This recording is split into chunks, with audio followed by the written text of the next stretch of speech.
Waalaikumsalam Waalaikumsalam. warahmatullahi wabarakatuh. Oke, mohon maaf lagi sebelumnya ya. Jadi kelas yang harusnya kelas Senin dan Selasa kita join lagi di hari Minggu ya. Mungkin hari Minggu ini biasanya dipakai untuk istirahat atau apa, tapi tidak apa-apa lah. Ini kita ambil waktu pagi saja ya untuk apa namanya, untuk melakukan perkuliahan. Mudah-mudahan tidak mengurangi apa namanya faedah atau apa namanya kelas itu masing-masing sehingga apa yang kami sampaikan itu bisa dipahami ya. Jadi saya juga tidak terlalu lama ya mengajar, tidak usah terlalu lama, cukup jika inti materi sudah tersampaikan ya mudah-mudahan bisa dicerna dan nanti bisa diaplikasikan di apa namanya di masa mendatang. Ya. Oke, karena ada beberapa kemarin ya pengalaman, jadi ada beberapa seniornya yang sedang apa ya melakukan penelitian atau baru mau melakukan penelitian di semester akhir itu rata-rata mau ngambil IoT, tetapi konsep dasar dari IoT itu sendiri mereka belum terlalu paham ya. Jadi intinya di situ judulnya ada IoT-IoT-nya, dipaksakan ke IoT, padahal layanan yang dibuat oleh seniornya itu dengan ada atau tidaknya IoT itu tidak terlalu berpengaruh ya. Maka pertanyaan pertama saya jika mereka menghadap untuk melakukan validasi judul itu saya tanya dulu apa sih sebenarnya pengaruh IoT itu di situ, apa manfaatnya. Karena jangan sampai hanya dipaksakan ke IoT itu sehingga tidak ada perubahan. Artinya apa? Mau ada IoT-nya ataupun tidak ada, itu sama Ji, sama hasilnya. Ya. Jadi kalau ada seperti itu kan lebih baik kita buat saja tanpa IoT, ya. Tetapi kalau IoT itu ada pengaruhnya, ya, sesuai dengan SOP atau karakteristik dari IoT itu sendiri diterapkan pada penelitian itu dan bisa membantu, ya, membantu klien atau membantu manusia sebagai pengguna itu pasti memiliki nilai atau poin tersendiri, ya, sehingga manfaat IoT di situ ada nilai plusnya, ya, itu. Oleh karena itulah mengapa kita harus paham, oh IoT itu kerjanya bagaimana, apa sih sebenarnya di dalamnya itu IoT, sehingga nantinya jika teman-teman di sini yang notabene masih semester 3 ya, tapi semester itu terasa tidak apa namanya, tidak lama nanti semester 5 semester 7. Ya, mungkin saya nanti posisi sekarang yang ditempati oleh kakak seniornya yang 2020 maupun 2021 itu nantinya akan Anda juga akan alami ya. Oleh karena itu ya pahami dulu oh IoT itu gimana cara kerjanya, apa karakteristiknya ya, dan apa sih di situ di dalamnya, apa engine-nya di situ, apa backbone-nya. Sehingga semua yang kita mau lakukan itu bisa kita pahami. Oh, ini butuh IoT. Ini tidak butuh IoT. Ini butuh IoT, tapi gimana sih cara implementasikannya? Jadi kalau Anda sudah tahu basicnya dari IoT itu, Anda sudah paham. Oh, penerapan IoT-nya di sini loh, cocoknya. Oh, di sini dipakaikan IoT. Oh, enggak usah pakai IoT di sini, karena itu hanya mengambil, kan pasti juga ada biaya yang keluar kan kalau kita menggunakan sistem IoT itu. Ya, karena ada sensornya, ada apa namanya, ada jaringan yang digunakan, apakah berupa jaringan WiFi atau jaringan seluler, itu kan pasti mempunyai semua biaya ya. Itu harus kita eh, apa namanya verifikasi atau kita buatkan apa namanya data, sehingga itu akan menjadi sebuah eh, biaya pengeluaran dalam sebuah penelitian atau sebuah proyek yang dilakukan. Oke, oleh karena itu untuk hari ini kita lanjutkan lagi materinya ya. Jadi di situ ada pertanyaan, mengapa Internet of Things ya. Jadi pada dasarnya itu layanan internet itu ya bukan dikhususkan untuk ya, IoT ya, tapi awalnya itu ini ya, coba kita lihat mapsnya ini, mapnya mulai dari sebelah kiri ini Internet of Content. Jadi awalnya internet yang dibuat itu untuk konten saja, artinya isinya kayak contohnya email, HTML ya. Jadi di sini lebih menekankan kemana, bagaimana seorang manusia atau individu itu bisa mengirimkan sebuah pesan, membuat sebuah halaman HTML sehingga bisa dilihat oleh beberapa orang ya, dengan artinya mempermudah penyebaran sebuah informasi kepada halayak luas ya, seperti itu. Makanya ada email dan HTML, banyak contohnya lagi. Dan seiring berkembangnya lagi teknologi, maka internet juga ada layanannya namanya Internet of Service.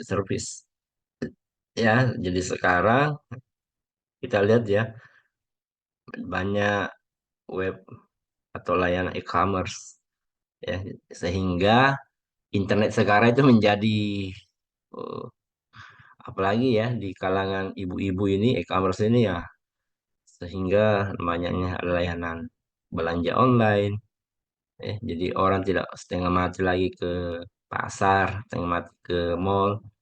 Jika butuh sesuatu tinggal buka di website, apakah menggunakan handphone ataukah menggunakan web di komputernya untuk melakukan transaksi, transaksi penjualan ya. Begitupun dengan beberapa servis-servis ya, ya kayak servis untuk penerbang misalnya travel ya, Traveloka, apalagi banyak layanan yang disiapkan. Dan yang terpenting lagi yang bagian ketiga itu Internet of People ya. Jadi sosial media sekarang ya mungkin dibilang adalah salah satu apa namanya ya, sosial media itu satu barang kewajiban ya mungkin atau sudah menjadi kebutuhan pokok dari setiap manusia ya. Jadi ada WA-nya, Instagram-nya, TikTok-nya. Mungkin satu orang saja mungkin mempunyai beberapa akun media sosial, bukan cuma satu platform ya. Mungkin ada yang pakai Facebook, masih ada yang gunakan WA juga, dan Instagram ya. Jadi bisa dibayangkan itu berapa banyak akun yang ada di, anggaplah kita berbicara skala nasional saja dulu ya. Di Indonesia itu dengan jumlah penduduknya itu 280 juta jiwa, andai kata satu orang saja itu mempunyai 2 atau sampai 5 akun dengan platform yang berbeda-beda. Tapi banyak juga orang, misalnya platform Instagram, dia mempunyai beberapa akun di situ dalam satu platform, dia juga mempunyai beberapa akun ya, ya biasalah seperti itu. Jadi mungkin di antara di sini juga yang 32 orang ini, ya ada yang seperti itu. Jadi satu media sosial itu, satu platform media sosialnya, misalnya Instagram, ya ada akun-akun, ada ofisialnya, ada akun yang dipakai juga yang lain. Ya, mungkin saja ada yang seperti itu. Begitupun dengan WA dan selebihnya. Jadi secara tidak sadar itu kita sudah menggunakan layanan di situ, layanan dari ada layanan internetnya yang menggunakan seluler kah?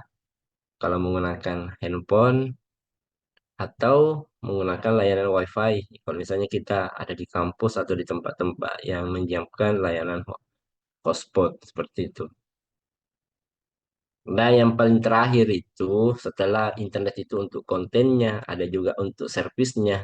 Internet of People, sekarang Internet of Things.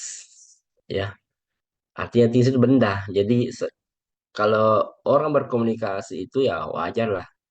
Karena memang manusia itu bisa berkomunikasi maupun ada internet maupun tanpa internet. itu bisa berkomunikasi, atau karena memang hakikatnya kita manusia adalah makhluk sosial ya, butuh namanya komunikasi. Tapi kalau yang benda yang berkomunikasi, Internet of Things. Jadi setiap benda itu bisa melakukan komunikasi. Jadi di sini peranan penting dari sensor itu pasti ada. Karena sensor itulah nantinya yang akan mengirim data input kemana? Ke microcontroller yang nantinya akan diolah, ya. Apakah diolah di cloud atau diolah di apa namanya, server lokalnya, sehingga ada sebuah output yang dihasilkan yang bisa bermanfaat, ya tergantung di mana objeknya.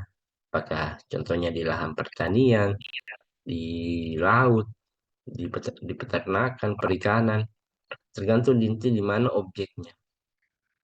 Dari situlah nantinya kalau Anda melakukan penelitian, lihat dulu objeknya di mana dan apa sih manfaatnya yang kita mau capai. Kalau Anda sudah tentukan apa goals dari penelitian itu atau skripsi kita itu, Anda bisa lihat penerapan IoT-nya di mana bagusnya di sini. Apakah membantu atau tidak. Nah, makanya kembali ke situ. Jadi jangan membuat, kan kalau buat skripsi itu kita menyelesaikan permasalahan. Tapi yang biasanya ada itu, anak-anak yang melakukan penelitian itu dia akan membuat masalah baru. Ya, dia akan menambah masalah. Padahal yang kita harusnya itu adalah ada masalah itu, bagaimana cara menyelesaikannya dengan metode-metode yang kita usulkan. Misalnya kita mau menggunakan layanan IoT. Ada suatu permasalahan misalnya di lahan pertanian. Misalnya contoh ya, ada mungkin di ladang jagung atau padi. Setengah mati diawasi kalau misalnya 24 jam. Ada hamanya, ada burung yang selalu pergi memakan pada waktu padi atau jagung itu sudah ada buahnya. Jadi kan di situ butuh monitoring, butuh pengontrolan sehingga 24 jam itu bisa dipantau. Jadi baik bantuan sensor ya dan bantuan microcontroller, dan di IoT di sini berperan jika kita mau melakukan monitoring dari jarak jauh ya. Sebenarnya inti dari IoT sebenarnya itu dari jarak jauhnya perbedaannya. Jadi kalau ada yang bertanya apa sih perbedaannya dengan adanya IoT dengan tidak ada IoT, ya jawaban singkatnya adalah IoT dengan adanya IoT itu bisa dilakukan dari jarak jauh ya. Kalau Anda kan punya sawah, apalagi sawahnya bukan berada di dekat rumahnya, pasti kan terpisah, ada jarak antara sawah atau ladang dengan tempat tinggal kita. Pertanyaannya bagaimana kalau misalnya tengah malam baru hewan-hewan yang pemakan itu datang makan semua bobo yang ada di ladang itu. Jadi di situ butuh penerapan sebuah sistem di situ. Bagaimana caranya untuk mengatasi masalah itu? Ya, dengan bantuan IoT ya pasti kita bisa monitoring dari jarak jauh dan bisa mengontrol. Kontrolnya apa ya? Tergantung apa tindakannya nanti terhadap ladang itu. Misalnya kalau ada sapi, ada babi, gimana caranya? Apakah disiapkan di situ perangkap atau ada kita buat semacam apa supaya bisa mengusir atau bisa paling bagus bisa membunuh kalau itu hewan. Tapi ya itu masalahnya kalau perangkap itu ya jangan sampai nanti yang dipakaikan perangkap adalah manusia yang dapat itu. Jadi bisa saja akibatnya fatal. Maka itu dari situlah kita membuat sebuah simulasi gimana caranya alat ini aman terhadap manusia tapi bisa membantu menjaga dari hewan itu. Nah, itu yang dipikirkan sehingga contoh ya, ini contohnya. Jadi bagaimana kita berpikir layanan IoT itu bisa kita lakukan monitoring dan controlling terhadap suatu objek sehingga ada manfaat yang didapatkan. Ya,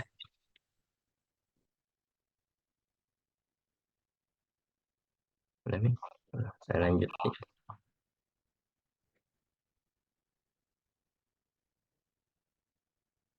Oke, jadi IoT itu bukan teknologi baru ya. Jadi itu IoT hanya teknologi yang dilengkapi, yang diberikan kemampuan untuk menyatukan dan menjembatani kesenjangan antara dunia maya dan fisik. Ya, jadi benda-benda yang sebelumnya ya, yang apa namanya benda mati atau benda fisik itu sudah bisa menghasilkan sebuah data input sehingga bisa diolah, menye- bisa diolah dan bisa memberikan sebuah kesimpulan keputusan terhadap apa yang terjadi pada di objek tersebut. Dalam konsep IoT, semua dapat diotomatisasi ya. Artinya apa ya? Semua sistem itu bekerja secara otomatis. Jadi jangan lagi terlalu banyak campur tangan manusia. Jadi jangan sampai nanti Anda buat konsep IoT, tapi lebih banyak manusia yang melakukan tindakan di situ. Ya, itu belum sepenuhnya masuk di ranah IoT. Jadi kalau kita lihat itu IoT, harusnya semuanya sistemnya otomatis. Ya, contohnya ya, misalnya kita buat sistem, ya, kan ada sensornya, ada microcontroller, dan ada juga outputnya. Ya, outputnya nanti itu bisa Anda kirim ke IoT ke cloud, ya, yang nanti akan diolah atau ditampilkan di mobile ke atau apa, kalau memang kita menggunakan sistem Internet of Things, ya. Dan selain itu, di sini juga nanti jadi tambahan ya.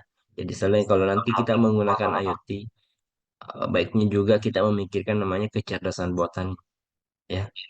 Maksudnya kecerdasan buatan di sini, inilah nanti yang mengganti peranan manusia dalam mengambil sebuah keputusan ya. Kan selama ini misalnya kalau IoT ya yang dilakukan oleh seniormu sekarang itu belum masuk di kecerdasan buatan, baru di IoT-nya. Jadi misalnya seperti ini. Ada beberapa kemarin skripsinya yang mengangkat masalah IoT itu masih membutuhkan campur tangan manusia untuk dalam hal pengontrolan ya. Misalnya terkirim ke handphonenya ada laporan seperti ini, di situ masih ada tombol peran manusia harus mengklik atau apa sehingga ada reaksi terjadi atau ada umpan balik yang dilakukan terhadap objek itu. Contohnya kemarin ada bel smart bell. Jadi kalau misalnya ada orang datang berkunjung ke rumahnya, pencet belnya, jadi langsung kameranya mengcapture, ya, capture. Mungkin kameranya disimpan di depan pintu ya. Jadi kameranya itu bisa mengambil foto orang yang menekan bel itu. Jadi datanya terkirim ke handphone pemiliknya ini. Oh, ini ada orang pencet bel. Oh, ternyata pembawa paket ini. Karena dilihat kan itu kan butuh manusia kan lagi kan untuk memvalidasi siapa yang datang ini, bagaimana. Oh, ini mukanya siapa. Oh, ini keluarga. Kalau keluarga, tekan tombol buka pintunya seperti contoh gitu ya. Oh, nggak apa-apa masuk. Tapi kalau bukan keluarga atau orang lain, ya nggak usah diapa-apain. Ya tidak ada reaksinya. Nah, itu kan masih butuh campur tangan manusia untuk melakukan mengambil kesimpulan apakah pintunya dibuka atau tidak. Paham ya? Jadi di situ model anunya. Kenapa di situ saya bilang tadi belum sepenuhnya diotomatisasi. Tapi kalau sudah menggunakan kecerdasan buatan dengan teknologi yang sekarang yang mesin learning itu ya pembelajaran mesin harusnya di situ teknologinya sudah bisa tahu, sistem sudah tahu, komputer sudah tahu bahwa yang punya rumah ini mukanya ini sudah terdata semua. Ini loh sidik jadinya atau apanya. Sehingga kalau ada nantinya orang yang pencet bel dan sudah ditahu, sistem sudah tahu, oh ini yang terdata, berarti ini masuk dalam keluarganya ini, itu pintu langsung terbuka. Jadi tidak usah lagi ada eh, pertimbangan dari pemiliknya. Jadi semua diambil alih oleh komputer untuk eh, apa namanya? Untuk mengambil keputusan apakah pintunya dibuka atau tidak. Ya. Jadi di sini manusia kalau IoT-nya sendiri, sini manusia hanya langsung melihat saja hasil reportnya. Oh, ada orang masuk. Ya masuk tadi siapa? Tapi kalau misalnya mau dibuat secara otomatis ya harusnya menggunakan bantuan kecerdasan buatan karena inilah pengganti dari klien atau usernya. Ya. Mudah-mudahan paham ya. Jadi maksudnya diotomatisasi. Teknologi IoT pada saat terdiri dari empat fungsi utama. Itu ada penginderaan ya. Jadi ini erat kaitannya dengan sensor ya. Yang kedua komunikasi ya. Betul ya, komunikasi itu harus ada ya karena itulah yang akan menghubungkan antara satu sensor apa namanya dengan database dengan eh, sumber informasi dan lain-lain. Yang ketiga adalah kontrol. Ya, jadi penting adanya kontrol juga ya. Dan yang keempat adalah aktuator.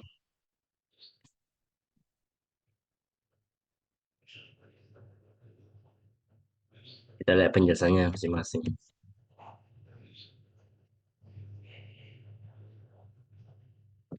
Jadi IoT itu biasa juga big data ya.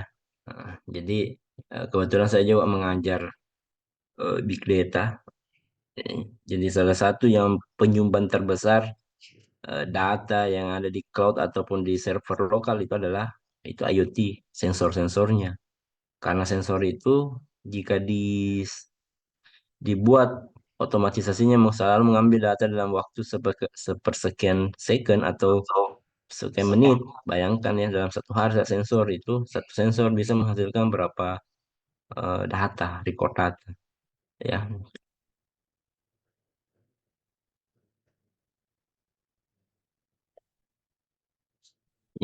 apalagi? Hmm.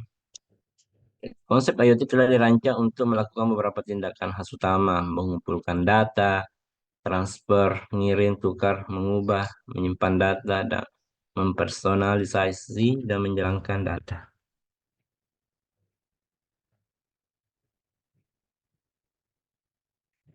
Tunggu dulu ya, ada telepon.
Oke, lanjut lagi ya. Oke, jadi eh, IoT itu kalau kita lihat ini dari tiga kalimat ini, yang pertama ya, jadi IoT itu ya pasti bisa melakukan pengumpulan data, transfer semua ya, jadi proses itu ya. Jadi yang kedua itu sensornya ini yang penting ya. Jadi data yang dikumpulkan dengan menggunakan IoT itu ya pasti menggunakan sensor sebagai apa namanya objek utamanya di sini ya. Jadi sensor banyak sensor yang ada di pasaran itu banyak ya. Mungkin satu misalnya sensor jarak itu banyak pasti mereknya banyak jenisnya ya tergantung juga dari banyak juga bervariasi harganya. Tapi yang jelas itu yang mahal ya pasti juga memiliki akurasi sensornya lebih lebih bagus, lebih tinggi dibanding dengan yang harganya murah. Seperti itu. Jadi nanti kalau misalnya ada yang mau menggunakan sensor-sensor yang ada di pasaran ya, tidak dulu. Kalau memang hanya sekedar untuk simulasi atau apa ya, tidak usah yang terlalu mahal, cukup saja yang. Tapi kalau sudah di pekerjaannya di dunia nyata dalam real di pekerjaan digunakan ya, alangkah baiknya menggunakan sensor yang lebih mahal atau supaya bisa mendapatkan hasil pengukuran yang lebih bagus juga, akurasinya tinggi. Dan yang ketiga itu konektivitas di sini dibagi dua, ada yang jarak pendek yang menggunakan sistem Bluetooth, ya mungkin Anda sering pakai ya di HP-nya kan semuanya menggunakan Bluetooth. Ada yang kedua itu yang skala menengah itu menggunakan Wi-Fi, ya. Kalau yang sudah besar ya teknologi seluler itu yang menggunakan skala besar, ya.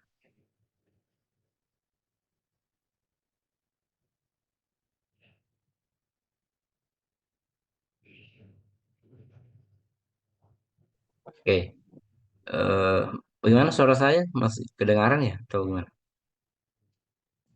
Masih, Pak. Masih, Pak. Iya, masih, Pak. Oke, lanjut ya. Jadi arsitektur dari OT itu kalau kita lihat layersnya itu ada tiga ya. Jadi ada physical layer, ya ini berkaitan dengan sensor dan aktuator ya. Jadi ada di sini tadi aktuator itu, ya. Jadi sensor bedakan dengan aktuator ya. Jadi aktuator itu lebih cenderung ke aksinya ya, kayak motor, alarm, open dan lain-lain. Jadi dia anunya output dari sensor itu yang diolah biasanya dikirim ke aktuator. Aktuator itulah nanti yang akan melakukan respon terhadap sensor itu apa yang diminta ya. Misalnya kalau misalnya sensornya mendeteksi begini harus pindah, itu berkaitan dengan motor kalau ada pemindahan tempat ya. Kalau misalnya ada bunyi ya itu biasanya ke alarm. Ini contoh ya. Jadi masih banyak aktuator yang lain yang ada di yang, apa namanya yang bisa dikoneksikan ke microcontroller. Tergantung nanti dari objeknya atau output yang akan diberikan terhadap objek itu. Ya, kalau misalnya pemadam kebakaran, ya.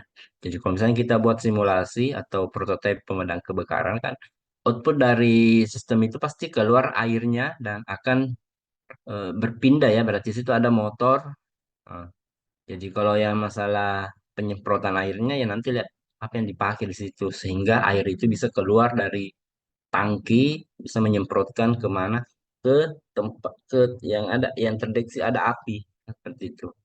Itu lebih ke aktuator ya. Jadi kalau aktualisasi itu kata dasar apa namanya diambil aktuator itu berarti alatnya ya dari bahasanya saja ya. Kita sudah bisa paham bahwa tadi kita lihat. Jadi saya ulang kembali ya. Jadi ada penginderaan itu sensornya, ada komunikasinya, kontrolnya, dan yang terakhir adalah aktuatornya. Aktuator itulah nanti yang melakukan aksi di objek itu. Yang level kedua ya ini komunikasi ya. Jadi ini agak mudah jadi pahamnya kalau kita lihat layers dari IoT itu ada pasti di physical layernya itu ada microcontroller ya karena sensor itu biasanya dia nyantolnya di microcontroller begitupun dengan aktuator itu ya di kedua lapisan kedua itu namanya communication layer itu ya itulah yang digunakan untuk melakukan berkomunikasi apa komunikasi antar microcontroller dan komunikasi jembatan antara physical layer ini dengan application layer ya. Nah, yang ketiga, servisnya di sini smart home. Banyak aplikasi Premor yang sudah support dengan IoT. Jadi tinggal nanti mami kita pilih yang mana yang cocok dengan objek ini, inilah yang mana yang smart, ramah, yang mana yang mudah penggunaannya. Tapi kalau Anda juga mau rangkaian dari awal, buat dari awal sistemnya ya bisa-bisa saja. Tapi kalau sudah ada Premornya, tinggal kita custom sesuai dengan kebutuhan dan bisa connect dengan alat yang kita pasang di objek tertentu, ya itu ngapain kita buat dari awal? Cukup menggunakan saja framework yang sudah ada.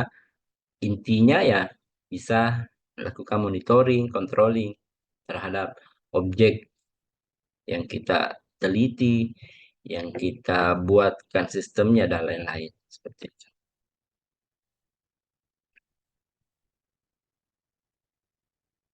Ya, jadi kalau kita lihat not dari IoT kan seperti modelnya ya. Jadi ini kan bahan ini ada dua not itu artinya anu ya, itu sensor-sensor yang tadi dia berkomunikasi dengan menggunakan anggaplah adalah dia baku nyambuk lokal ya. Makanya kalau dia sudah one, maksudnya ke one itu artinya wide area network sudah logis sudah bisa dikontrol dari jauh, yaitu harus melewati namanya gateway IoT atau artinya dia sudah terhubung ke internet ya. Jadi harapannya nanti itu seperti ini modelnya. Jadi mungkin kita nanti cuma punya satu framework aplikasi di handphone, tapi itu bisa mengontrol dari beberapa objek yang ada di yang kita buat. Misalnya, Anda simpan juga objek misalnya di pertanian, di ladangnya. Ada yang satunya kita simpan mungkin di rumah, ada smart home. Jadi mungkin saja nanti Anda satukan jadi satu framework nantinya, satu tempat itu bisa dikontrol dari jarak jauh. Tinggal nanti Anda milih, oh saya mau lihat dulu yang di bagian smart home-nya, tinggal pilih ada menu apa-apa yang bisa dikontrol di smart home itu, misalnya lampunya, misalnya mesin cuci dan lain-lain ada di rumah itu sehingga kita bisa melakukan kontrol dari jarak jauh. Ya, buka lagi ya, apa namanya aplikasinya lagi. Oh, saya mau kontrol di pertanian atau di persawahan. Mana lihat, oh di sini pupuknya udah kurang atau misalnya butuh airnya gimana. Itu langsung saja di handphonenya itu bisa ditekan sesuatu tombol kan supaya mungkin airnya debit airnya lagi diperbesar supaya air yang masuk ke tempat ladang itu atau di itu bisa lebih maksimal lagi ya. Tapi pada intinya di sini adalah semua sensor yang ini itu harus eh, berkomunikasi satu sama lain sehingga apa namanya framework yang digunakan itu bisa mengambil semua data-data dari sensor dan dilakukan pengolahan data tersebut dan dikembalikan lagi ke situ sebagai wujud dari olahan data itu yang akan nanti masuk kemana tadi ke aktuator itu. Di aktuator itulah nantinya yang melakukan aksi terhadap objek di mana sensor tadi mendeteksi sebuah data.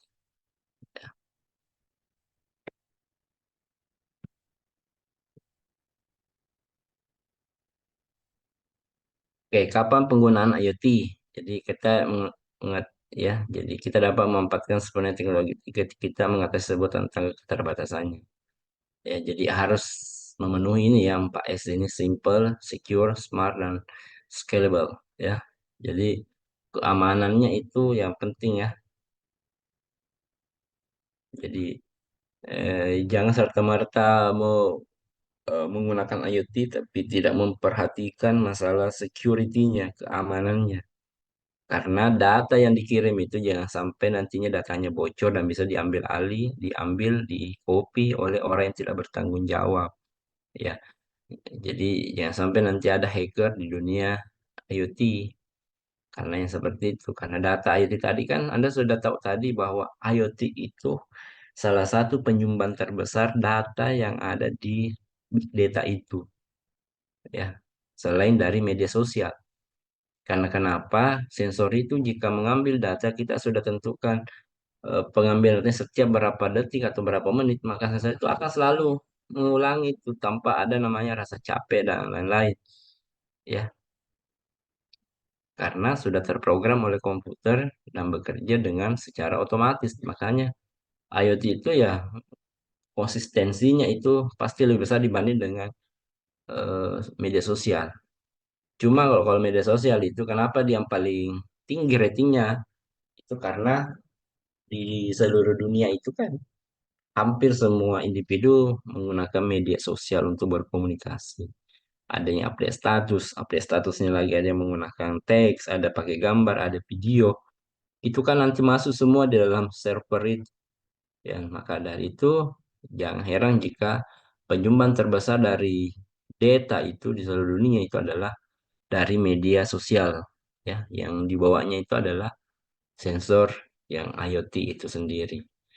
Karena nanti kedepannya nanti bukan tidak mungkin ya semua hal-hal yang dilakukan oleh manusia sekarang itu digantikan nantinya oleh komputer atau robot yang dibantu dengan sistem IoT itu sehingga bisa berkomunikasi satu sama lain, ya seperti itu. Di situ juga ada kata-kata smart ya. Jadi selain dari simple, secure, itu smart. Jadi ini penting juga tadi yang kita maksudnya bahwa alangkah baiknya nanti IoT itu didukung oleh kecerdasan buatan supaya sistemnya lebih lebih smart lagi. Ya lebih cocok memang di situ pakai smart kalau sudah menggunakan kecerdasan buatan. Ya. Kalau misalnya smartnya itu karena masih mengandalkan juga pertimbangan manusia, ya jadi belum bisa dikatakan sebagai full smart. Itu mungkin cuma sebagai middle smart saja atau levelnya menengah karena masih butuh pertimbangan atau apa namanya keputusan dari manusia sebagai pengambil pemangku kebijakan.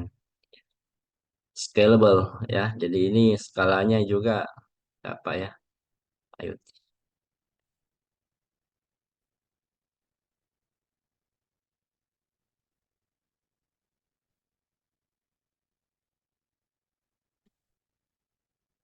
Jadi di IoT itu daya rendah sumber daya sangat penting di IoT. Jadi di sini scalable-nya itu adalah karena di dalam IoT itu ada tantangan tersendiri ya karena hampir semua perangkatnya itu menggunakan baterai ya. Kalau kita bilang baterai misalnya di ladang, ladang besar ya, itu kan tidak mungkin apalagi ladangnya jauh dari sumber listrik ya pasti kita menggunakan generator atau menggunakan baterai sebagai sumber daya dari sensor itu ya. Jadi ya makanya sekarang itulah yang mungkin yang bisa dipikirkan teman-teman ini sebagai di jurusan teknik elektro kan sekarang banyak ya renewable energy ya termasuk energi yang terbarukan yang di anu yang menggunakan surya tenaga surya. Mungkin saya nantinya ya ada yang berpikiran gimana caranya itu sensor yang ada di situ bisa dibuat dayanya nanti menggunakan itu di panel surya untuk mengisi ke baterai ya. Makanya baterainya juga harus nanti cerdas jika pengisiannya full sudah tidak bisa lagi masuk ya. Gimana caranya supaya simpan apakah pakai double baterai ada akumulator kah di situ juga disimpan sehingga bisa nanti menyimpan energi dan nantinya akan dipakai pada malam hari jika eh, panel suryanya tidak bisa lagi menghasilkan energi karena sudah malam atau dalam waktu kondisi hujan ya gimana itu bisa Anda pikirkan seperti itu.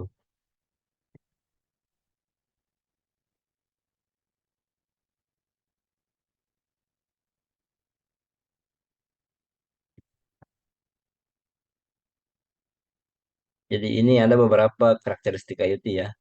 Intervensi yang minim oleh manusia. Tadi yang saya maksud ya. Jadi alangkah baiknya itu kalau kita gunakan IoT tidak banyak lagi campur tangan dari manusia itu maupun dari operasinya maupun konfigurasinya. Jadi semuanya harus by otomatis.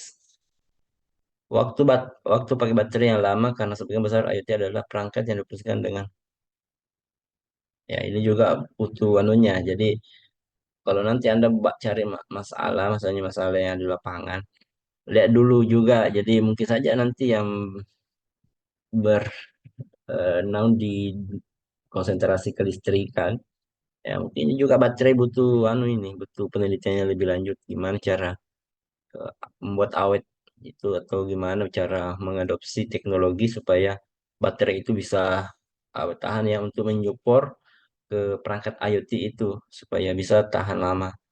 Ya. Yang ketiga adalah keamanan dan privasinya. Oke. Ya tadi ya, heterogenitas perangkat dalam IoT sangat heterogen berdasarkan platform dan jaringan yang berbeda. Itu juga ya yang jadi karakteristik utama itu adalah kita di IoT itu ada banyak platform yang digunakan yang berbeda-beda. Sehingga yang menjadi problem utama biasa itu gimana cara komunikasinya di situ. Karena ah, itu platform tidak bisa langsung dikomunikasikan. Harus ada semacam apa ya, semacam sistem penengah sehingga membuat alur komunikasi itu sama. Karena ini kan berbeda platform, berbeda pembuat apa, jadi pasti mempunyai juga metode atau SOP atau karakteristik komunikasi yang berbeda-beda. Oleh karena itu harus juga dipecahkan masalahnya. Gimana cara ini cocoknya lah untuk konsentrasi Telkom ini ya, yang masalah komunikasi itu.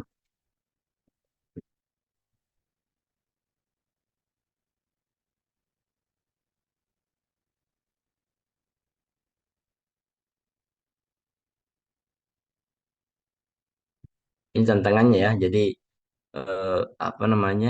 Berdasarkan tadi karakteristik itu ada beberapa tantangannya. Nah, itu yang beberapa vendor ya. Jadi perangkat kerasnya, perangkat lunaknya dari beberapa vendor. Jadi ada biasa, kita sudah beli alatnya lengkap nih alatnya, tapi yang masalah gimana cara koneksinya ke microcontrollernya. Kan satu alat ke situ bisa bisa tidak nyambung atau gimana, tidak cocok portnya atau gimana, tidak cocok settingannya atau bagaimana. Itu jadi tantangan tersendiri ya. Interaksi dengan perangkat menggunakan beberapa protokol nirkabel. Ya, ini juga ini selain dari alatnya sendiri ya, ke jaringannya lagi. Bagaimana cara interaksi antara microcontroller dengan ini, microcontroller dengan handphone atau ke ini ya, pengumpulan dan data analitik, data real time, koneksi yang mulus dan aman ke cloud, biaya desain dan penyebaran. Ini semua tantangannya ya, manajemen dan yang perangkat jarak jauh, itu kehandalan sensor, waktu hidup terbatas. Ya, ini ada nih tantangan-tantangan IoT ini. Jadi mungkin dari sini saja ini sudah bisa kita bercermin bahwa kalau kita mengangkat IoT ini sebenarnya IoT sendiri itu masih ada beberapa problemnya. Jadi mungkin dari sini saja kita bisa lihat oh, cocok ini saya nanti mau perbaiki di sininya. Ini ada masalahnya ini. Misalnya waktu hidup terbatas berarti harus pasang anu lah sumber daya yang lebih dekat di sini supaya tidak menggunakan lagi baterai sebagai sumber daya utamanya. Ya, gitu. Jadi melihat yang masalah-masalah itu tidak sebenarnya langsung ke ini. Jadi kita bisa lihat juga masalah yang pada IoT itu sendiri saja sudah bisa kita lihat beberapa problem yang ada di situ. Ya, jumlah node koneksi yang besar. Ini artinya banyak sensor ya yang komunikasi bagaimana mengatur komunikasi dari beberapa sensor ini sehingga data yang dikirimkan juga itu tidak ada yang salah kirim, tidak ada yang terlambat, selalu menggunakan data real time dari perangkat sensor itu. Dibaca ini ya. BTW itu sepadanya saya sudah invite ya semua masuk di ini semua saya invite satu-satu sudah ada ya. Jadi kalau Anda buka sepadanya yang sudah bisa login itu sudah ada kelas IoT itu di kelas yang di anu. yang dimasukkan di akunnya. Ya, IoT di situ. Itu materinya saya sudah up di situ semua. Jadi em, bagi yang belum ini tolong dikomunikasikan ke adminnya ya. Ada adminnya kalau misalnya ada yang bermasalah karena saya lihat akunnya sudah ada semua. Karena saya sudah invite kemarin satu-satu itu ada semua Ji, terbaca semua Ji di situ. Ya, tinggal Anda komunikasi nanti dengan temannya. Kalau ada temannya yang sudah bisa login dan tidak pernah ganti user passwordnya, itu sama Ji. Mungkin beda NIM Ji saja. Karena biasanya passwordnya itu sama semua dalam satu angkatan itu.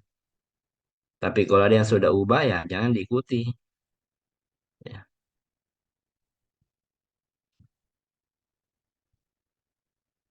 Oke, jadi untuk materi IoT itu eh, kalau saya kasih waktu yang mungkin ada satu atau dua orang yang mau bertanya sebelum saya absen satu persatu.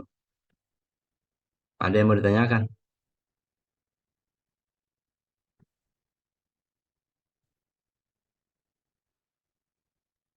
Berapa orang di sini? 37, 36 ya. Halo, saya sebut Nur Mahmudi, ada orangnya yang kelas 3 ini. Ya Pak. Ada yang mau ditanyakan atau jelas?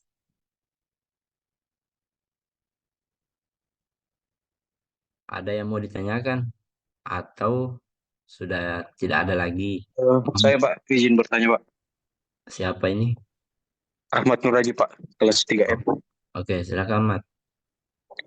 Begini Pak, apakah Internet of Things itu harus selalu menggunakan microcontroller Pak? Apakah bisa digantikan dengan eh, perangkat lain macam langsung kontrol dari PC atau bagaimana Pak? Oke, oke, terima kasih ya. Jadi tidak semuanya ya. Jadi kalau ada sensor yang bisa langsung berkomunikasi ke apa namanya, langsung ke ada misalnya ada sensor ya yang sudah dilengkapi dengan eh, WiFi yang bisa langsung berkomunikasi ke internet. Itu kan bisa saja nanti pengolahan datanya itu kita simpan di komputer sendiri atau di mana. Asalkan ini yang menjadi masalah sekarang, sensornya ini apakah bisa langsung berkomunikasi ke internet ya. Karena biasanya ini kita pakai microcontroller sebagai penengah itu karena di microcontroller itu biasanya sudah include dengan embed dengan WiFi-nya di situ. Jadi sensornya dimasukkan ke microcontroller ke ini. Ya, jadi kalau misalnya kita lihat pengembangan sensor network itu ya itu bisa saja kita langsung eh, pengolahannya ada di tempat lain, bukan di microcontroller karena microcontroller sendiri itu kan tidak terlalu besar juga apa namanya storage atau untuk memori untuk melakukan pengolahan data. Oke, seperti itu anu. Jadi mungkin mungkin saja. Jadi asalkan itu tadi kuncinya sensor itu bisa langsung berkomunikasi di ke jaringan. Kalau itu bisa, oke, jadi bisa penyimpanan apa namanya servernya di bukan di anu, enggak, bisa digantikan oleh tidak menggunakan microcontroller. Oke, itu ada lagi?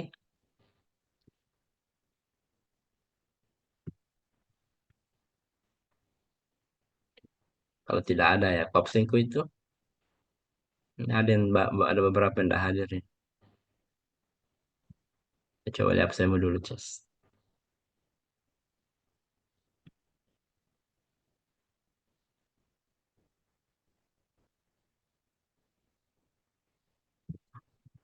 Saya dari kelas non-rek ya, absennya. Dulu aku pilih dulu. Non-rek, pertemuan kedua.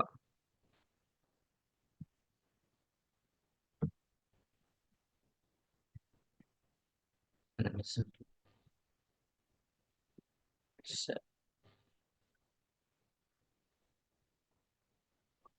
Ya, Tolong ya, jadi yang saya sebut namanya tolong di menjawab. Sahrul H. Ada orangnya Ada, yang Pak.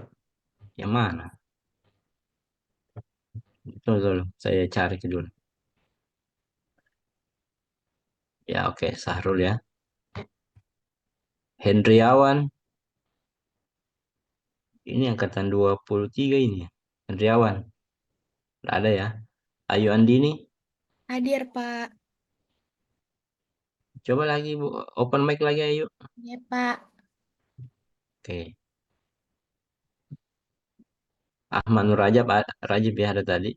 Nur Fajri Hadir, Pak. Saparudin, nggak ada ya. Zuhair ada? Tadi aku lihat. Oke. Ariza Tendrijeka, Hadir, Pak. Nur Mahmudi. Ya, hadir, Pak. Oke. Jadi dua ya, tidak ada ya. Hendriawan dengan Nur Fajri Safarudin. Ya.